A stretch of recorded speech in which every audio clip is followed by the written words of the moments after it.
In this video, I'm going to expose the destructive danger of feminism to society, to men, and to women. And on top of that, we're going to dig into the war on masculinity, its origins, and how it's taking shape and how this all fits together, right? So that you can equip yourself. Because my name's Peter Lynch. I am here to equip men to conquer their mental health challenges and struggles so that they can live a life of fulfillment and meaning and purpose, confidence, etc. Right? So that you can really be the person you are meant to be without the struggles and the challenges that you might have been told you need to cope with, that in reality you can conquer. And this topic today is deeply important to that discussion, to that experience, to that growth, right? Because if you don't understand the cultural and historical context in which we all live, it's going to be really hard to untangle the garbage that is leading to some of the mental health challenges you might be experiencing, like feeling depressed, feeling aimless, feeling like life is meaningless. Yeah, there's a reason, there is a societal brainwashing that's going on, and this is going to help equip you to free yourself, right? So you can see the bit of the agenda here. I'm gonna riff through these for the first bit here. The brief history is, well, feminism is nothing new, right? But as you can see in historical, part of the madness of today, of modern thinking, is to try to throw out past experience, throw out all traditional experience as though it's somehow patriarchal, tyrannical, right? To call patriarchal tyrannical, which is false and wrong. It's also false and wrong to ascribe the term toxic to masculinity, because there at that point you're assigning the term toxic to something that is a human expression. And if that's the case, then feminism, as we will see, feminism is absolutely toxic, which it already is, by the way. But when you dig into it and understand that feminism is only holding a masculine standard to all women, then why are you calling it toxic anyway? It's all self-destructive. So feminism ultimately is the serpent that devours its own tail. It is cannibalistic. Feminism destroys and degrades women and men, right? So it is a threat to humanity and to society and to our culture, right? Traditionally, men were always part of their family, right? It wasn't until the Industrial Revolution that we also fabricated the 40-hour work week that came along with an industrial revolution, where we went from a natural cycle and rhythm to an unnatural one, which was taking men away from their families to go work in a mill, go work in a factory, go work somewhere away from their families, spending the majority of their time at work, not with their family. Because now there's this question of like, well, men can be nurturing too. Well, of course, that's part of masculine nature, is to be nurturing, but it's different than feminine nurturing. Very different, as we'll get into the radical difference between the feminine and the masculine anyway, which is like, well, duh. But for some reason, that's become a question in modern times, is to try to think that these things blend and that it's a Venn diagram that overlap. It does not overlap.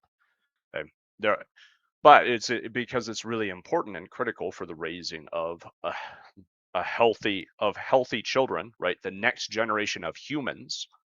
It's critical for those young humans to be raised by healthy women and healthy men together, so that they see good examples of both, not to be raised by one or the other who's trying to compensate for the areas that they don't even have capacity, not really. So they're forced to be something that they're not, and that's ultimately draining for anyone and everyone. Right? You see this just in a personal expression. When somebody's trying to be somebody that they're not, the whole fake it till you make it idea is incredibly draining and exhausting, and it leads you to burnout, leads you to frustration, because intrinsically, I'm not being myself. So the Industrial Revolution had a lot of just pulling men away, and also starting to create this dialogue, this narrative that a man's purpose, that a man's, that men are just here to provide financially, physically, right? And if we look at a chart, or if you just look at Maslow's hierarchy of needs, there's many different ways of contribution, because there are many different forms of needs. If a man is only contributing physically, which is financially, that's unhealthy. But that, skipping ahead to, that's part of the feminism in religion bit that we're seeing here, is because it's popular, especially in Christian circles, which I am a Christian, but I'm going to call this BS out because it is just that. There's a lot of Christians who adopt this mentality that to be a good man, you just need to take care of your family, because the most important thing is the raising of children, and that's the woman's role. So they kind of have this like pseudo convention, pseudo traditional worldview of like the woman is going to take care of the children. That's nice, that's great, but the man, you're just here to take care of the woman and do whatever she wants. And then we get this neurotic idea of happy wife, happy life. It's not the case, right? Because then you have an unfulfilled man who's not really leading the family because he's being told what to do by the wife, and she's telling him what job to have so that he can fill her needs and his needs go unmet. And then we wonder, why is there a mental health crisis among men? Gee, I don't know. Plug your brain back in and take a look at it. And I think you'll start to make sense. Men are not meant to be led by women. So there we go. Let's just call that, so make that statement here early on. Men are not meant to be led by women because men are here to lead and to create the space where women can thrive. That's part of the radical difference between men and women. Yeah, so I'm jumping around, but let's just dive into that because it's important. All right, so part of man's job is to create space, right? To create, and this is part of the neuroticism of feminism as well. Feminism can only exist in the safe, secure culture that men in society that men have built. Because it was men who fought in World War II, for instance. Women weren't fighting in that war. And you can say, oh, it's because they didn't have the privilege to go beyond the front lines at Normandy. Sure, you know what I mean? And this is usually where equality starts to fall apart, is when women are asked to do the hard things that men have done. But why? Is because men find meaning and purpose in putting themselves in danger to create safety, right? To going into chaos to create order, which is what this box represents. So this is the masculine work, to create a society, to create a city, to create a fortress, a bastion, which is, there is chaos out here, and this wall represents order. Uh, right? Slow down on the drawing, but anyway, order, right? And yeah, that doesn't look like a C, so let's fill it in. But and out here is the chaos of what? Of life, of the world, of the unknown, right? Because this is how, and this is another the key difference between biologically and the way that men and women's brains are different too. Men focus. Okay, that's why, and all due credit, women are incredibly capable. This is not an argument, right? And I know that I'm going to be misunderstood by a lot of people watching this. So be it. I know that anybody who is of a feminist bent of worldview is just going to think that I'm a woman hater. You can think whatever you want about me, but if you actually pay attention to what I'm saying, you'll understand. I have a deep respect for women. What doesn't respect women is feminism. I'm going to get to that. Why? After we draw, these are the roles. These are, of course, the conventional, the traditional roles. And of course, a lot of people want to throw that out. But when you throw that out, you also throw out the safe, secure society that is where you get the privilege to make these crazy claims, right? Because feminist thinking can only exist within this, by the way, right? Because out here it would just be destroyed by the chaos of life, by the dangers that are latent in a chaotic world that doesn't have order and structure and safety. Because the order creates safety. These are the walls that are the defensive walls of a city, right? And so within that, it makes sense. So that's is the right masculine, the man's role, the masculine role. To be clear, within masculinity, there's a great spectrum of expression. Not all men are not all men are the warrior archetype. I'll just go there. It'll be a separate video to explain all the archetypes specifically, but there's four essential and core archetypes of masculine energy. The warrior archetype is the one who expands the borders, basically. He's the one who is most interested in going out and creating new order, discipline, right? Expanding the borders of the known, of the order. Okay. There's also on the other side, you have the lover, which is the most like passive, as it were, but the most artistic of all masculine archetypes. And it's still, I'm gonna make that spectrum now, right? So if we draw this line out, you've got humanity is the line here. And what I want to make really clear is that on one side you have masculinity. Where's a good one? Magenta. And on the other side, you have femininity, right? There is nothing in between. These do not. There is a boundary between those things. They don't overlap. This is not a Venn. The madness of modernity wants to say that there's like, oh, it's just a bunch of overlap, and it's just it's just a total blob of nothing, and you just choose whatever you are, and it's bullshit, straight up. Pardon the French. It's just bullshit.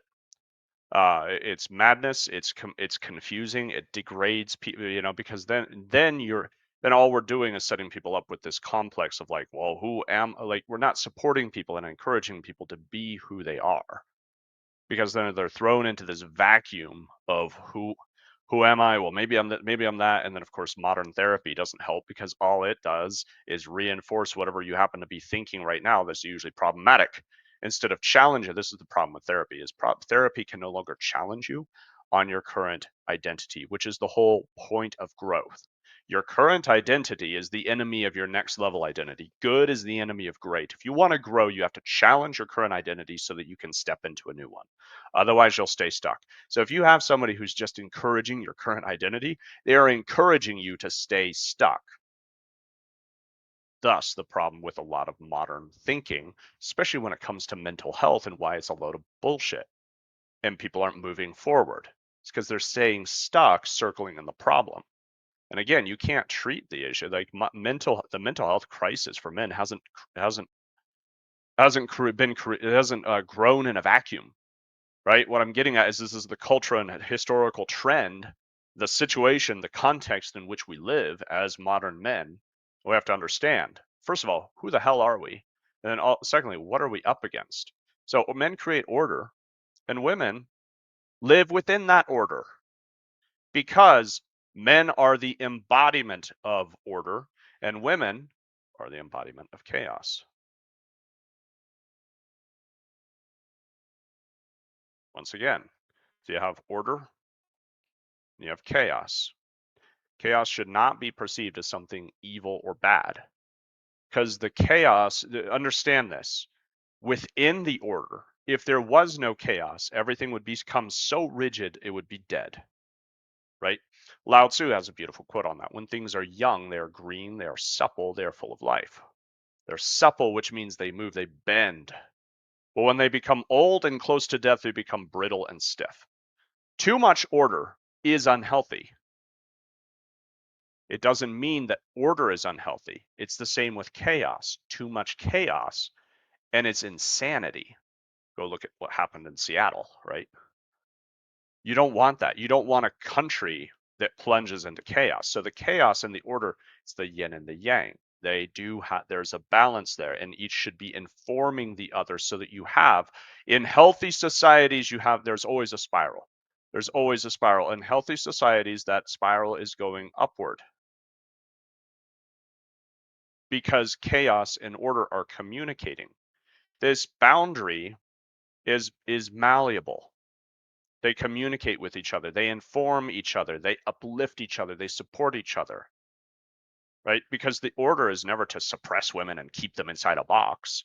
And the chaos is never to like destroy men, right? It's because, well, let me create a house for you to freaking live in, is the way right? If you think about this between husband and wife, let me build the house. The woman, let me take care of the house, right? So the madness of feminism, is to take this and go the other way, because then the feminists go, wow, it's oppressive that you built me a house and now you expect me to work, right? The feminism resents masculinity, and resents the order that has been provided to them, so it turns and bites the hand that feeds it. That's all it really does. It bites the hand that feeds it. It says, you've given me this safe, secure space, we'll call it our society, our modern society, for me to live and dwell. I'm going to use that safety and security to get bored, aimless, resentful, and decide that I want to tear you down, instead of nurturing, which is the woman. Everyone, listen, fulfillment is found in living your purpose. It is not found in pursuing what you want.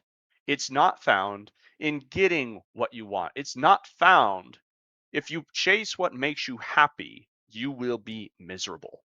Because by chasing what makes you happy, you enslave yourself to the emotion of happiness, which is fleeting. So, men and women are both susceptible to this, right?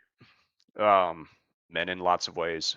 Women, one of the things that they've been lied to by feminism. This is the bizarre thing. It seems right. It seems contrary, but it's absolutely true. And the more you dig into this with me, or you think about it for yourself, you're going to see it. Now, when you look at the world, you're probably not going to unsee. My hope here is that you can't unsee what I've showed you, with that feminism is actually degrading to women, because feminism sets women up with a false standard, that it's somehow offensive to be taken care of, and that they should take care of themselves. So here's why it's is because what it's done. There's a new spot. So instead of having, okay, well, look here. We talk about equality a lot too, and the argument behind feminism is that it's about equality. Well, this is, I drew you an equal layer, and there's a big spectrum. And another thing I want to point out is within this, this space, I don't want to cover the M. Right? All of this is a spectrum of expression as well. There's tons of unique expression of the so there is no one size fits all. This is the masculine ideal of the, the the perfect, chiseled chin that sticks out like 6 feet from the jaw and all that kind of stuff, right? I mean, those guys exist, but there's a lot of expressions of masculinity, but it is always masculine. It should never try to express itself as feminine. That's just, it's wrong. Okay. Um, Feminine, same thing. It's a whole spectrum. There's a whole surface area here of many different expressions of feminine.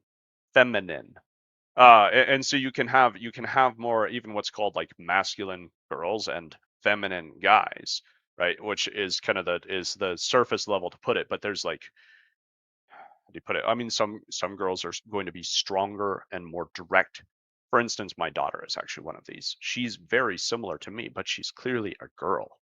And there's not going to be any confusion for her because she's not going to be raised in the madness of like, wow, maybe that means you were born the wrong gender. No, it's madness. Okay. Um, she's going to be very direct, straight, and I think it's going to serve her well, because honestly, I think that's, yeah. And this is just my opinion here, but I think speaking direct communication is some of the best communication. Indirect communication, which again is one of the difference between men and women talk more but communicate less because it's so indirect and emotional. And so even with my daughter, I said she's more direct spoken, and yet she still communicates like a woman. She is still emotionally driven, whereas men are more logically driven. So let's draw that out as well. Logic and emotion. Again, order and chaos. If you think one is bad, if any of you think that this is offensive, that I'm saying that women are emotional, like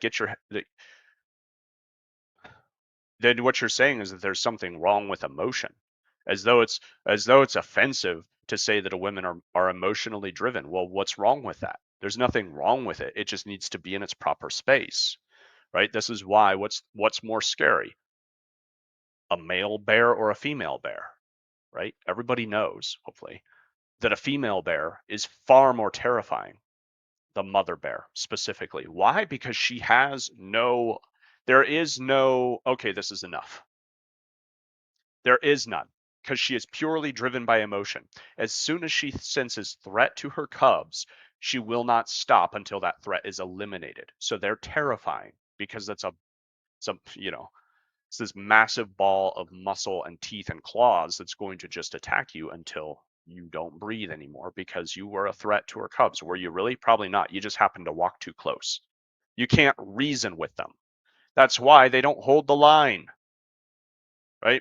And you might, it's true. This is it's an analogy to show a likeness, okay? Because it is the same pattern is if at effect in effect in humans. Female humans have the similar kind of thing, this emotional drive that overrides, and it's meant to. It's part of your biology. Okay, men actually don't have that. And so this is also why when we talk about like, powerful women of the past and all these kind of things, and it's funny because like a lot of times the powerful women are like, well, the Amazon warriors. And I'm not saying they weren't powerful. I'm telling you why they were terrifying was not because they could match a man in strength, because that's never happened in history and it never will. It just biologically, it's just not going to happen. It's stupid to even try to make that comparison, because then all of a sudden we're coming back to this place which I was getting to, of now the spectrum is not even anymore. It's actually glorifying physical strength as better, which is part of the problem of feminism, is it's actually elevating masculine attributes and saying that women should have those. So it's creating a lie. It's creating a victim victimizer narrative, which is too prevalent in modern culture, modern thinking, modern therapy. Excuse me. Okay, men are logical, which means we have and the Amazon warriors. What's scary about them is any woman who's become a killer, it becomes all of them, right? So a female assassin, same kind of thing. And so you see these characters like in James Bond movies and things like that. They are terrifying, not because they can overpower men, but because there's something deeply powerful or deeply scary about a woman who's gone and crossed that threshold, because it's all or nothing. And you shouldn't take that as a negative. I, as a man, and my brothers out there, they know too, when we look at women, that we shouldn't look at them as though this is somehow weakness or lesser. This is a way to understand. This is why we hold the role that we do. Another one that I know is going to be contentious, but as head, men are the head of the family. The women represent the body. Then, of course, if you watch My Big Fat Greek Wedding, they're like, the women are the neck that turn the head, only of a weak man. That's pathetic and stupid. Straight up. That movie has so many problems, and it personifies so much of what's wrong with like the whole feminist approach. That dude was such a he's a loser. He has nothing going for him. He's just watering his grass and putting up cheap statues in his yard. You know what I mean? This is not now. Yeah. So that's don't be don't be turned by like the man is the head and the neck. He sets the vision. He sets the direction, and and in a healthy dynamic is honoring the body. But for some reason, the feminist narrative is to say that the head is disrespectful to the body, but which only an idiot. Have they existed? Have unhealthy people existed in the past? Absolutely. But to attribute that just to masculinity is ignorant more than anything. It's just ignorant, as though to say women, and this is the problem, is to say to overglorification of femininity, but actually to degrade because what's happened is, let me pull over here, is the spectrum has gone like this. If this is the axis in the middle, can I get that straighter? I'm sure I can. There we go. So now the axis has been kiltered, and women are being told it's not good enough to be a woman, and you need to be like a man. Oh, there. Yeesh. Got a little gender confusion going on for a second. Sorry, guys. um, right. So you need to be a man. You need to be strong. You need to be assertive. You need to be dominant.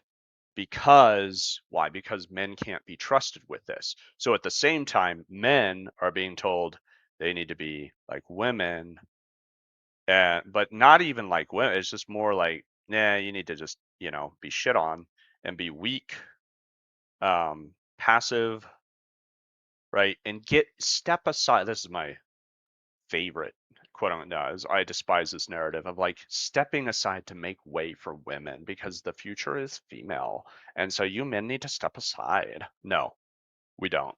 Sorry, because listen. If you need somebody else to be weak so that you can feel strong, you are inherently insecure as F. Feminists, note that. If you need men to be weak so you can feel strong, you are fundamentally, your whole worldview is fundamentally broken because you don't have value in yourselves then.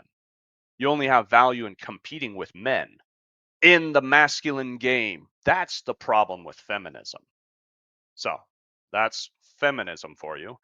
Tells women that they need to compete with men at the masculine game, which means they need to try to live up to a masculine standard because being a woman isn't good enough. And at the same time, that men should be destroyed and attacked and degraded because if they show masculine traits, they're toxic. Tell me how this makes any sense. And it tries to justify it, which is also revisionist history, by the way. It tries to justify it with a feminist narrative of history, of oppressor oppressed, because it treats it back to the analogy of the head and the body. It's like, guys, how many of you take care of your body, right? Because you understand, and even if you're not going to, going to the gym, which by the way, I don't go to the gym on the regular basis. I do work out, right? But I'm just saying, if you're not actively working out, if you're not actively eating healthy, you at least know you want to avoid pain, right? Because there's an intuitive understanding that, okay, I'm going to avoid doing things that harm my own being. Well, duh, when you become, which by the way, I'm married for 12 years, we've got 2 kids, right? And our marriage is really good because we take care of each other and we support each other and we respect our roles. There's not a competition because you can't have a two-headed ogre, right? You guys know the Warcraft throwback here, holding the big club. You love my drawings? I hope you love these drawings, right? And they're going this way, no, that way, right? And this is like the feminist idea of marriage is to be a two-headed ogre with, because you have two heads, because the man and the woman have to compete for head of the household. And all that means is, let's call this the man, he needs to subjugate himself down here and kind of like be docile and really just turn into a lapdog and a simp and let the woman wear the pants. And that's the problem with most marriages and why so many marriages, you can see it in the guy's eyes. It just sucks. Sucks. It's stale. And the woman, she becomes bitter, resentful, and sour. I've seen this over and over. It's the bitter. They always have this look of like, I got to keep my husband in line, right? And the husband always kind of looks like this, kind of like, shoulders slumped, not showing up fully, and I can't even hold. Screw that. Right now, being a man is something to be proud of. Being an abuser, right? Not at all. It's like, so this is the problem again, is it's taken, okay, well, men have the capacity to do bad things, therefore they are bad. That's idiotic. Women have the capacity to do evil things too, to do bad things. But we're not saying women are evil, and we shouldn't, right? So it's not healthy to go the other way when it comes to, because masculinity is under it. And here's another warning to anybody of a feminist bent out there, is if you keep pressing this, you will hate. Your life will become hell when the kickback happens because you push, as Sun Tzu says in The Art of War, do not press a desperate foe too hard. Here's my warning, and I pray and hope it never comes to this, but if we push society too far in its current, if the liberal woke feminist agenda, and I put those things all together because they fit all together, presses too hard, there will be a hard pushback.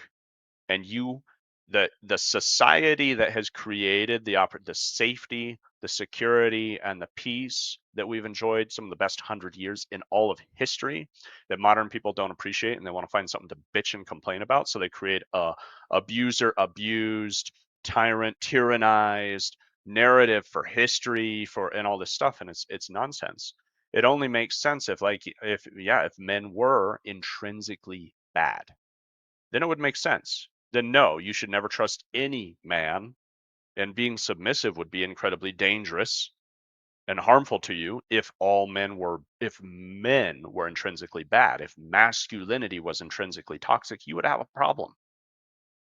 But the whole worldview is based on a lie, right? Because if masculinity was toxic, why are you trying so hard to be masculine? You know what I'm saying? Like, and so, like I was going to say, in pop culture, you see, we can go back further to older, like things from the 90s. I remember there was a lot of like, a lot of times just the woman was always depicted as like on top of her game, like competent, and the man was usually portrayed as kind of dopey, needs help. Like, oh, like, man, if my wife wasn't here, I don't know how I'd even remember to eat. Some canned laughter, right? Like, I'm glad she's here, so I remember to wash my hands after I take a dump. Um, it's not funny. It's not funny to portray something because again, it comes from such an insecurity. If you're so insecure that you need to tear somebody else down to make yourself feel better, you got to go look in the mirror and ask why you feel so damn insecure in the first place. Straight up, right? Why can't you be comfortable and confident in who you are rather than trying to tear somebody else down because you feel threatened by them and then blaming them? Well, they were threatening me. How were they threatening you? How are they threatening you when you live in a peaceful, safe society where you can do almost whatever you want? And nowadays it's so imbalanced, and so there have been so many laws put into place to protect women as well, that now feminist women are taking for granted and abusing to the point that you're going to lose your protection, because the law will things will even out. There will always be a correction. You see this in economics, right? The market goes too high and there's a correction. What was it? Well, the crash of 2010. What if there's a crash for the of the the sexism that's going on right now? Because straight up, it is anti-male sexism right now. That's why a lot of guys get so damn confused that they think, I guess I want to be a woman because being a man sucks. Don't make that mistake. Being a man is awesome, and being a woman is awesome. Being yourself is the key to be. You're not going to feel good unless you're just you, right? I'm glad I'm a man.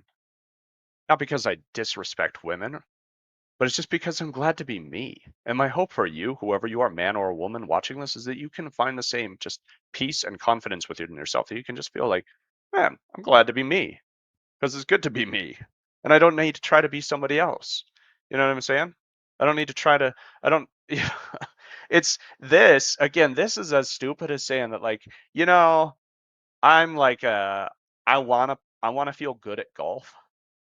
So I'm going to kidnap Tiger Woods and like you know oh, tie his hands behind his back and force him to play golf with me, and he has to hold the driver in his mouth and like play golf with his teeth, and then I'm gonna beat him and feel really good about myself. It's stupid. You know what I mean? Like um you know yeah it's like, obviously, well, if I just want to be good at golf, well, then I just need to practice and get good at golf. And better yet, not compare myself to Tiger Woods or anybody else who's at the top of the game right now, because that shows you how much do I know about golf. I don't know. I just know Tiger Woods is big enough to name that I know him, and probably you do too when it comes to golf. Um, I mean, straight up, it's kind of like the whole Jake Paul is going to go box Mike Tyson now that Jake, and there's what, a 30-year age gap between the two. It's ridiculous. You know what I mean? Like, if he can beat Mike Tyson now, which he might, it doesn't mean that he can beat Mike Tyson. It doesn't mean that he really beat Mike Tyson, who Mike Tyson was at his prime. It's stupid. It's just like, Jake, if you're watching this, hope you are, right? Drop a comment, bro. But seriously, straight up, just get good at the game and go box people at in your own age bracket, because trying to box somebody, twice your age is making you look like a joke. It's not really doing you favors. It's not going to gain you respect until you gain your own self-respect, period. And I'm not saying that directly to Jake.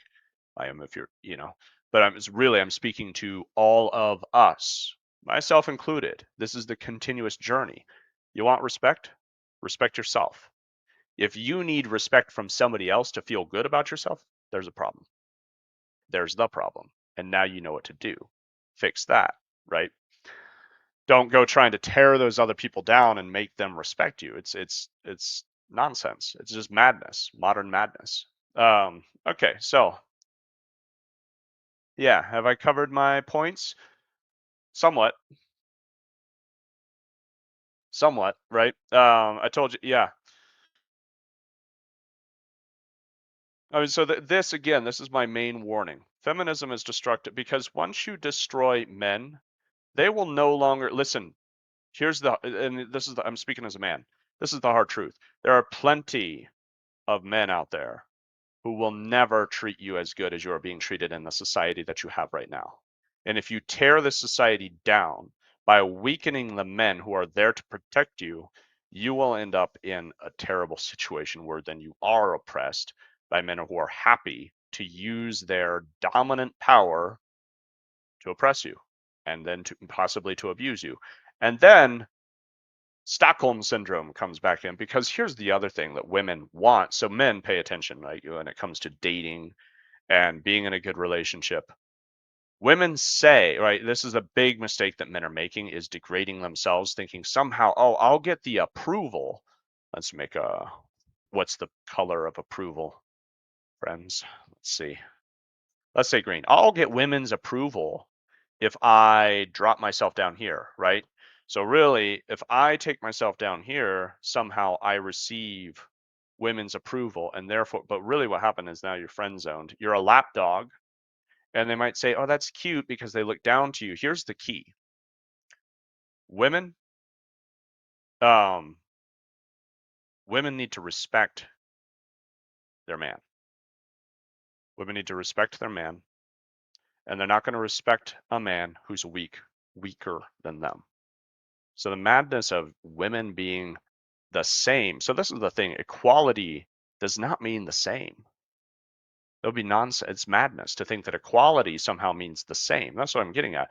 The line is equal. The line is the same. Right? And if you're going to call me out for like, oh, it drops a little bit, it is not perfect. The line is the same. It is the same. Right? The but the areas are different. There is no sameness.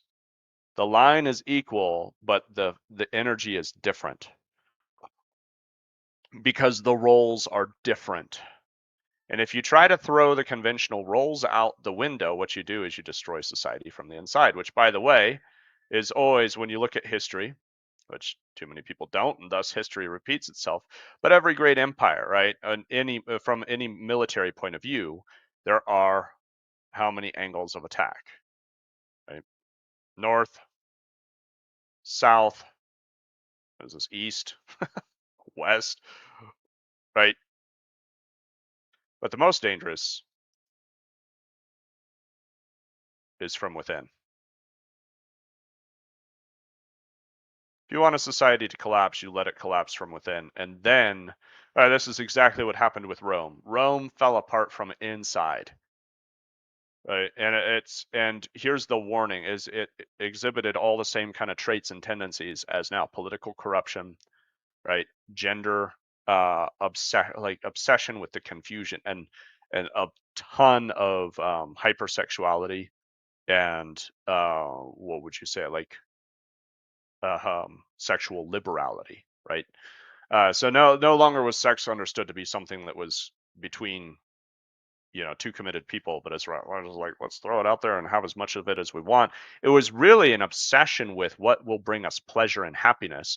That is destructive. It is destructive to the self, and thus it is also destructive to the community. And this is the thing you have to understand. Everything starts with you. You are here, and then there's your community, and then there's your city. It just goes out and out and out, and inevitably you have the world. So if you think, I want to change the world, where do you start?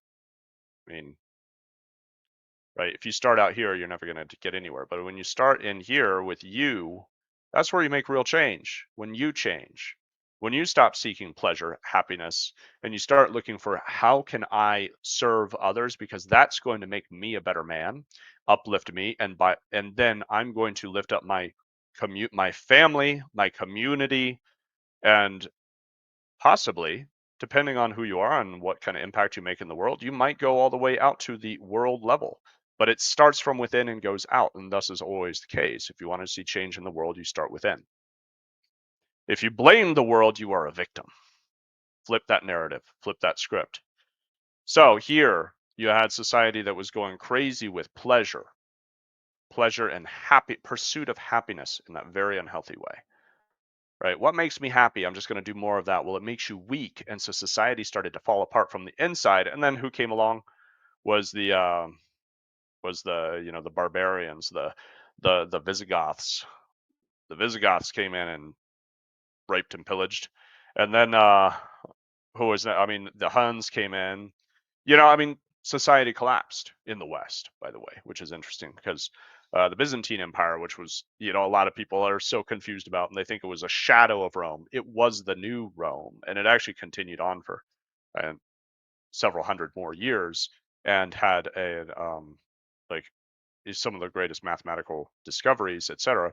Whole nother topic, but my main point is Rome was a great example. Greece as well before that. Any great culture, civilization crumbles from within and then is easily taken from without because the men go weak and then society falls because the men are there to serve and protect the women. And if women resent that, women think, I don't need no man to take care of me, then beware because somebody else will come in and take. Because if you weaken men, some other stronger man will come in and take power because that is the course of history. All right, so that's let's see. Yeah, the underlying threat to let's wrap here is the underlying threat to humanity is nihilism. If you don't know what nihilism is, it's the philosophy, the worldview that nothing means anything, which means that we live in the void and the void is empty and their life is meaningless and pointless. And so that is a deeper thing beneath any feminism, wokeness, any of these things become expressions of nihilism that life is meaningless and pointless. And it's just important to understand that the underlying threat is to humanity. It's not just to men, right? And it's not just to women. Feminism is destructive to humanity. It is deeply destructive to humanity because it demeans women, because it tells women that you're not good enough. If you want to take, if you want to make the choice, feminism was supposed to be about choice for women, but really it's just become a propaganda standard. And women that don't follow the beat of that dumb drum are considered the enemies of it when they make the choice that they want to stay home and take care of children because they find that fulfilling. Now all of a sudden that's not good enough and they're demeaned because they're not being masculine enough because they're not going to try to go like take the lead in the corporate workspace, which that's another topic. You know, the craziness, the insanity that's happened with the mingling of everything, because again, it doesn't respect that there is strong difference here. But I already talked about that even the convention of the 40-hour work week and the way that we treat work now is also problematic because it stems from an industrial revolution which was already destroying family. Because here's the deepest thing: who are the most disrespected and underpaid objectively? If we live in a society that values things by money, and don't get me started on the wage gap discrimination or whatever, because that's bullshit. um what I'm going to get at though is objectively, then we devalue mothers and teachers, who are the two roles that are raising the next generation of human beings, who are also going to take the future of the culture and the civilization on their shoulders. But once again, when you turn into selfish, looking for what do I want? Well, my kids are a burden and I don't want to be weighed down by that. Well, you know what I mean? Like, I'm bored of my husband, so I'm going to divorce him and try to find a younger guy. Good luck. You're used garbage now. You're used property. Don't even think that that's going to work out for you. It won't. You might be somebody's fun fling, but nobody's going to take you serious if you can't even take your own marriage serious, right? Because marriage is hard. That's why it's meaningful. Raising children is hard. That's why it's meaningful. But when you just go for what's easy, life sucks because you suck. Period. I'm not saying that to you specifically. Not trying to beat you down, is what I mean there. But I mean, listen, the hard reality is that, like, yeah, life sucks because you refuse to do anything hard, which is what's meaningful. If you just go for what's easy and what you like, then you become pathetic and weak. That's the bottom line. Don't like it, you don't have to like it, but it still is it's still at work. Um, right? That's the thing. You don't have to accept reality, but it's still there. So, yeah, women, mothers, and teachers. We pay teachers shit and we overfill their classrooms. We overwork them. It's insanity. And mothers are just treated like, oh, you're not, why? Oh, what's wrong? You didn't have a desire to be a corporate cog, right? To enslave yourself to the capitalist system, which I'm not anti-capitalist at all. Please know. But the corporate machine is just it's demeaning, it's dehumanizing. And then we've encouraged women that they're going to find meaning by putting on a pantsuit and trying to compete with men for like who's going to be the most aggressive, domineering. And it's a joke. It's a freaking joke. Okay. And meanwhile, the most important, arguably the most important role, which is the raising of the child, because what are we men here to do if by creating the order, is to create the chaos, as in the healthy chaos of the nurturing of the home and of children, so that the next generation, so the continuation of the lineage and the legacy, excuse me, the legacy. So that's not happening. Society's in trouble, and we undervalue it. We don't really value children, because that's another, push is like, oh, it's a woman's right, not a baby's right. So babies don't have a right to life, and they can just be murdered on a whim. That's pretty sick, right? So that's what I'm getting at. It's the underlying threat is actually to humanity. It is actually anti-human, and we need to be aware of this. So what do we do?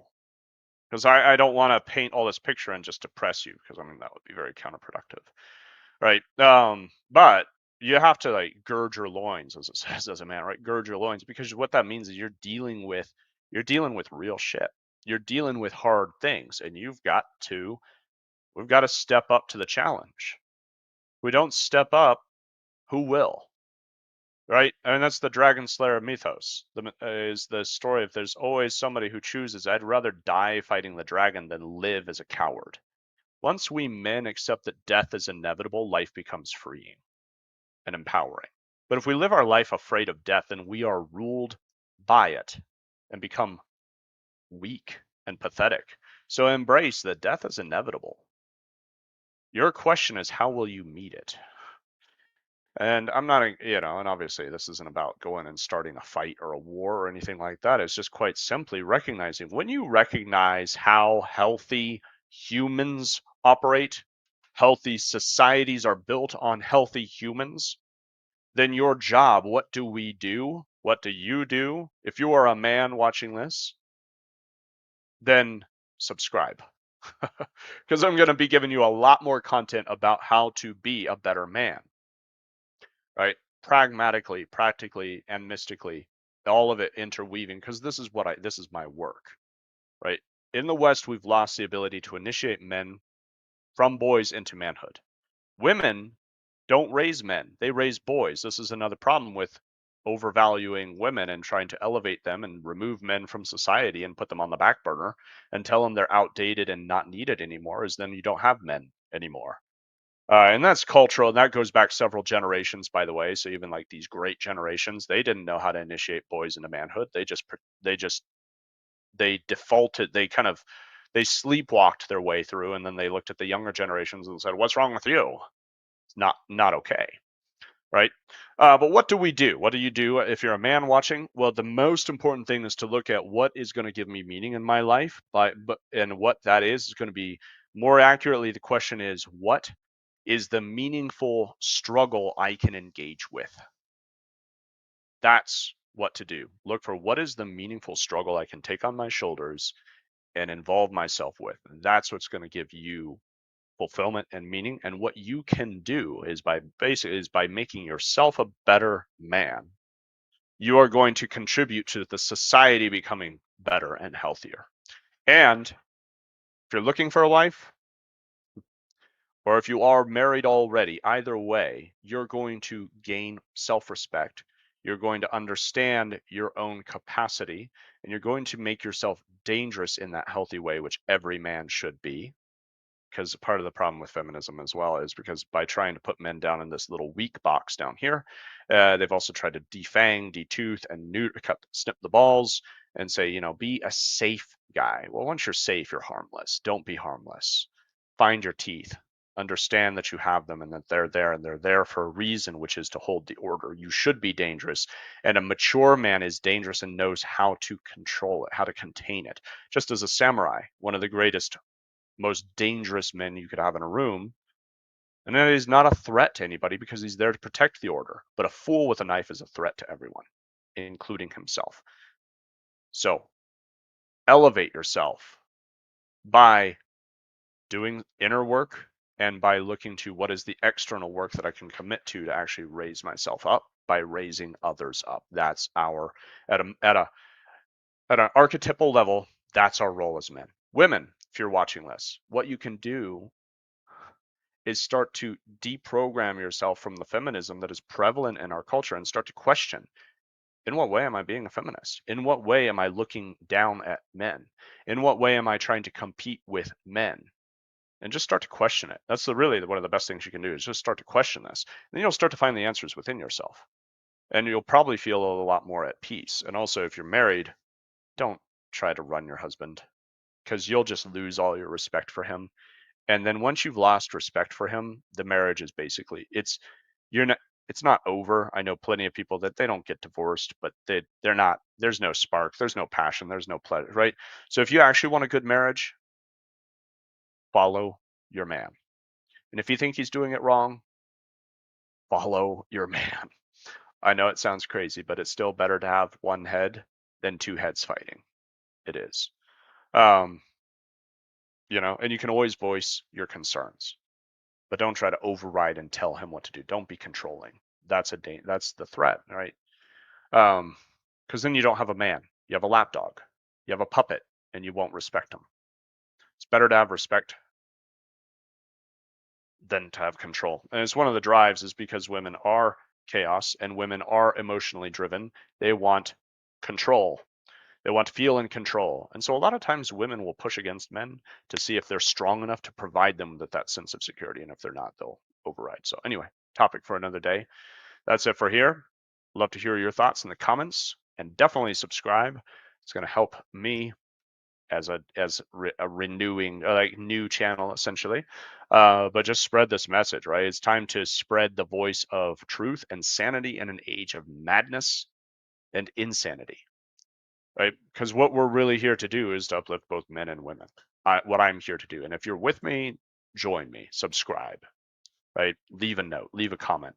And if you hate this, you're welcome to leave your comment down below as well. My challenge to anybody who wants to argue with me is, you better have listened to the whole video and understood my argument, because if you just didn't, and if you just jumped to an assumption and want to attack me, I'm going to call you straight out for that BS, right? Bring a real argument, and make sure that you actually heard and understood what I have to say, instead of just trying to fling some dirt judgment at me of like, you're all, whatever. Pay attention, be challenged, and grow. Thanks, y'all.